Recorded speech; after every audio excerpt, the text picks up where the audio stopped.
নমস্কার। আরো একবার সবাইকে স্বাগত জানাচ্ছি। আমি জ্যোতিষাচার্য, সংখ্যাতত্ত্ব এবং বাস্তু বিশেষজ্ঞ বরুণ অধিকারী। আপনি যদি একজন মকর রাশির মানুষ হয়ে থাকেন কিংবা আপনার ঘর পরিবারে মকর রাশির কোনো জাতক কিংবা জাতিকা যদি থাকে, সেক্ষেত্রে আজকের এই আলোচনাটি শুধুমাত্র আপনাদের জন্যই গুরুত্বপূর্ণ থাকবে।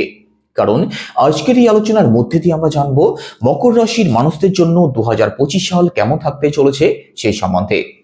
2025 সালে ঘটতে চলেছে এমন 5টি মহাভবিষ্যৎবাণী নিয়ে আজ আলোচনা করব, যেটা 2025 সালে আপনাদের জীবনে ঘটবে আর অবশ্যই ঘটবে। তো সম্পূর্ণ ভিডিওটি অবশ্যই দেখবেন। আলোচনা যদি ভালো লাগে লাইক, কমেন্ট এবং শেয়ার করতে পারেন। আমার সাথে যারা পার্সোনালি যোগাযোগ করতে চাইছেন, জন্মছক যারা বিচার করতে চাইছেন, ভিডিও ডেসক্রিপশনে এবং ইন্ট্রোতেও নাম্বার দেওয়া থাকবে, আপনারা ফোন করে কিংবা হোয়াটসঅ্যাপের মাধ্যমে বুকিং করতে পারেন।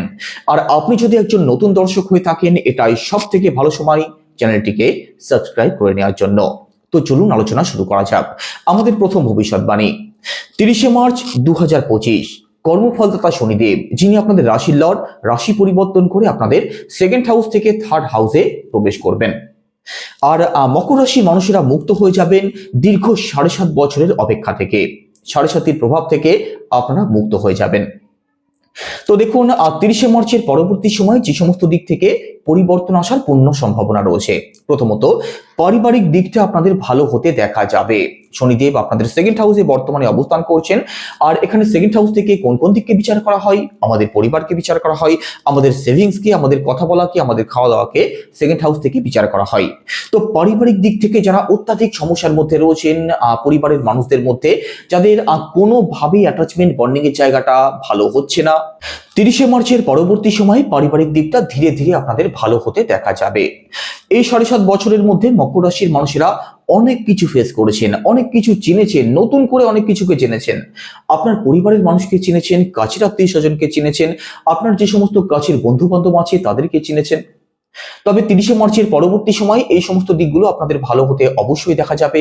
বিশেষ করে পরিবারের মানুষদের সাথে যাদের অ্যাটাচমেন্ট বন্ডিং এর জায়গাটা কোনোভাবেই ভালো নেই, পরিবার থেকে যারা বিচ্ছিন্ন হয়ে গেছেন, আপনাদের কিন্তু এবার রিকভার অবশ্যই হবে।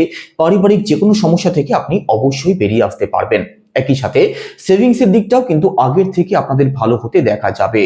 মকর রাশির মানুষেরা এই 2.5 বছরের মধ্যে কিছু উপার্জন তো অবশ্যই করেছেন, কিন্তু সেভিংস এর জায়গাটা কিন্তু কোনোভাবেই বেটার করতে পারেননি। এবার সেভিংস এর দিকটাও আপনাদের বেটার হতে দেখা যাবে। একই সাথে মুক্ত হয়ে যাবেন। আপনার যদি দাঁতের সমস্যা থাকে, চোখের সমস্যা থাকে, মুখের ভেতরের কোনো সমস্যা যদি থাকে, তার থেকেও কিন্তু আপনি অবশ্যই মুক্ত হয়ে যাবেন। 30শে মার্চের পরবর্তী সময়ে আপনাদের মনের ইচ্ছা, মনের আশাগুলো পূরণ হতে শুরু হয়ে যাবে। যে ইচ্ছা দীর্ঘদিন ধরে আপনারা করছেন কিন্তু কোনোভাবেই সেটা পূরণ করতে পারছেন না, যেটা চাইছেন সেটা হচ্ছে না, সুখ সুবিধার জায়গাটা কোনোভাবেই ভালো নেই। 30শে মার্চের পরবর্তী সময় 7.5 যেহেতু শেষ হয়ে যাবে, যে কোনো দিক থেকে সুযোগ সুবিধা কিন্তু আপনাদের অবশ্যই আসবে। যে কোনো দিক থেকে আপনি অবশ্যই পজিটিভ রেজাল্ট পেতে শুরু হয়ে যাবেন। আপনাদের মনে যে নেগেটিভ চিন্তা ভাবনা রয়েছে, কোনোভাবেই পজিটিভ কিছু ভাবতে পারছেন না, পজিটিভ কিছু করতে পারছেন না, সেই সমস্ত দিকগুলো থেকে আপনি অবশ্যই বেরিয়ে আসতে পারবেন। আপনাদের রাশির লর্ড যেহেতু আপনাদের থার্ড হাউসে প্রবেশ করবেন, তো প্রথমত আপনাদের মধ্যে সাহস বাড়বে, আপনাদের মধ্যে আত্মবিশ্বাস বাড়বে।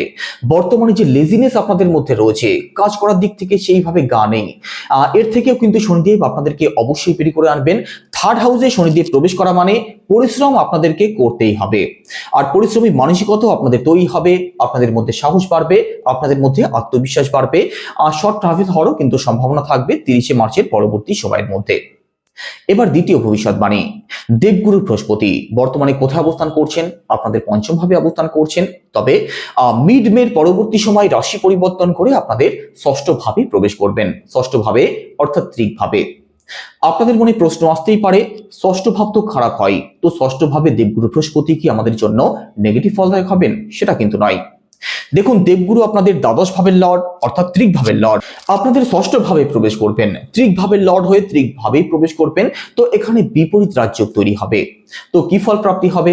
প্রথমত, ষষ্ঠ ভাব থেকে আমাদের ঋণ, রোগ এবং শত্রুকে বিচার করা হয়।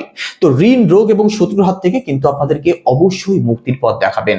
যারা অত্যাধিক লোনে ফেসে আছেন, টাকা ধার নিয়ে যারা শোধ করতে পারছেন না, অর্থনৈতিক দিক থেকে যাদের বর্তমানে প্রবলেম রয়েছে, তার থেকে কিন্তু শনিদেব মুক্তির পথ অবশ্যই দেখাবেন।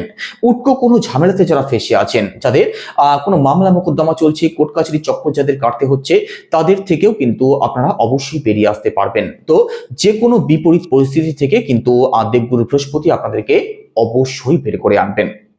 তবে একটা প্রবলেমও কিন্তু রয়েছে। দেখুন, ষষ্ঠভাবে দেবগুরু বৃহস্পতি কিন্তু স্বাস্থ্যের দিক থেকে একটু প্রবলেম আপনাদের অবশ্যই ফেস করাবে। কোন কোন দিক থেকে? লিভার স্টমাকের সমস্যা, ডাইজেশনের প্রবলেম, গ্যাস্ট্রিকের সমস্যা, অর্থাৎ পেট সংক্রান্ত দিক থেকে প্রবলেম কিন্তু আপনাদের তৈরি হওয়ার সম্ভাবনা থাকবে। একই সাথে মোটা হয়ে যাওয়ার একটা সম্ভাবনা তৈরি হতে পারে, কারণ ষষ্ঠভাবে যখনই দেবগুরু প্রবেশ করে তখনই কিন্তু শরীরের ফ্যাটকে ইনক্রিজ করে, তো মোটা হয়ে যাওয়ার সম্ভাবনা আপনাদের থাকবে। এই দিক থেকে একটু সিরিয়াস থাকবেন, একটু জগিং, একটু এক্সারসাইজ অবশ্যই করবেন মিড মের পরবর্তী সময়টাতে। একই সাথে দেবগুরু দৃষ্টি পড়বে আপনাদের দ্বাদশ ভাবে, আর দ্বাদশ ভাবে দেবগুরু দৃষ্টি পড়া মানে বিদেশি গতিবিধি আপনাদের বেটার হতে দেখা যাবে। বিদেশ থেকে যাদের ইনকাম আসে, আপনাদের ইনকাম বাড়তে পারে। যারা বিদেশ ভ্রমণ করতে চাইছেন, আপনাদের জন্য ভালো সময় থাকবে। যারা বিদেশে সেটেল হতে চাইছেন, আপনাদের জন্য ভালো সময় থাকবে। একই সাথে বিদেশে কোনো আত্মীয় স্বজন আছে কিন্তু কোনোভাবেই যোগাযোগ হচ্ছে না, অথবা যোগাযোগের জায়গাটা দীর্ঘদিন ধরে বন্ধ রয়েছে, আপনাদের জন্যও কিন্তু মিড মের পরবর্তী সময়টা অত্যন্ত ভালো থাকবে।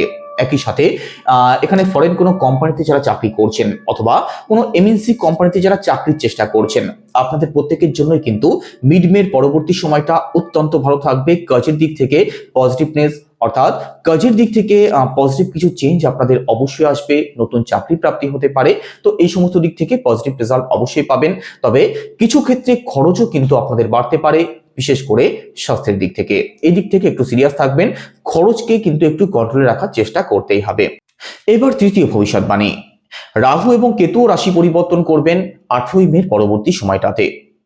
দীর্ঘ 1.5 বছর ধরে রাহু আপনাদের থার্ড হাউসে অবস্থান করছেন। দেখুন, থার্ড হাউসে রাহু কিন্তু পজিটিভ ফলদায়কই হয়ে থাকেন।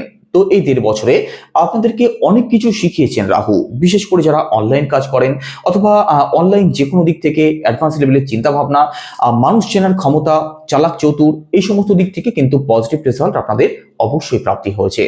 তবে রাহু এবার রাশি পরিবর্তন করবেন। রাহু আপনাদের থার্ড হাউস থেকে আপনাদের সেকেন্ড হাউসে প্রবেশ করবেন। সেকেন্ড হাউসে রাহু কিন্তু একটু প্রবলেম অবশ্যই তৈরি করবে। কোন কোন দিক থেকে? বিশেষ করে কথাবার্তা বলার দিক থেকে একটু সিরিয়াস অবশ্যই থাকবেন। কথাবার্তা ভালো করে ভাবনা চিন্তা করে বলবেন, না হলে কিন্তু আর্গুমেন্ট হওয়ার সম্ভাবনা থাকবে। নেশাজাত কোনো দ্রব্যের প্রতি কিন্তু আপনাদের আকর্ষণ বাড়ার পূর্ণ সম্ভাবনা থাকবে। তো এই সমস্ত দিক থেকে একটু সিরিয়াস অবশ্যই থাকতে হবে।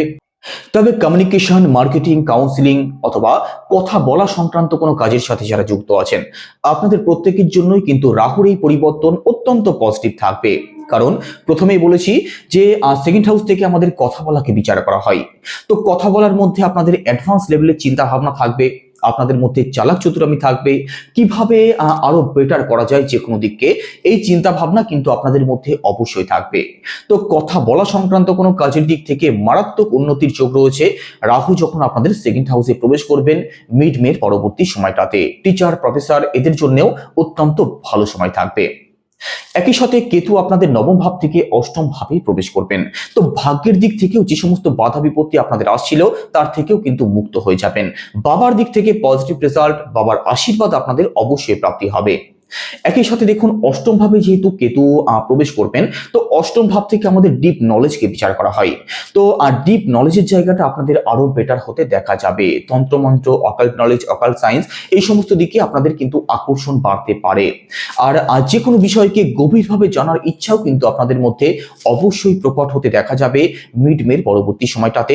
তো কেতু কিন্তু অষ্টম ভাবে আপনাদের জন্য পজিটিভ ফলদায়কই থাকবেন।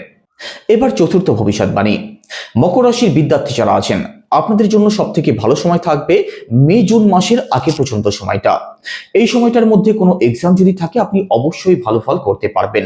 এডুকেশনাল কিছু সিদ্ধান্ত যদি নেওয়ার থাকে, কিছু পরিবর্তন যদি করতে চান, অথবা নতুন অ্যাডমিশন যদি নেওয়ার থাকে, এই সময়টার মধ্যে করে নেওয়াটাই কিন্তু আপনাদের জন্য মঙ্গলজনক হবে। তারপরে একটু বাধা বিপত্তি আসার সম্ভাবনা আপনাদের রয়েছে।